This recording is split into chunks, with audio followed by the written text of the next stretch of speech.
Friends, দেখো আজকে তোমাদের আরেকটা জিনিস দেখাবো। আমাদের শ্যামলদা একটা নতুন জিনিস এনেছে। এদিকে আমি কারো কাছে দেখিনি, আর তোমাদেরকে দেখাচ্ছে জিনিসটা কি।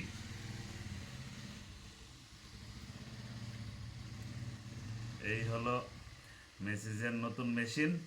দুর্দান্ত, যাদের যাদের করার ইচ্ছা আমি অবশ্যই বলবো হসপিটালের সামনে জনপ্রিয় সেলুনে একবার এসে ঘুরে যাও আর এই মেসেজটা করিয়ে নাও।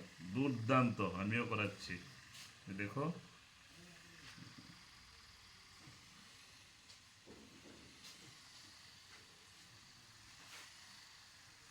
এই দেখুন মেশিনটা একবার দেখিয়ে নিচ্ছি। এই যে এটা যে পাবে জনপ্রিয় সেলুনের মধ্যে, ঠিক আছে? সবাই একবার ভিজিট করে যেতে পারো। দেখুন আমার মাথাটা কিভাবে কাঁপছে, ঠিক আছে? আর ওটা যদি সরিয়ে নেয় তাহলে দেখাচ্ছি কাঁপবে না। সরাও। এই দেখুন, আর এই হলো মেশিনটা। দুর্দান্ত।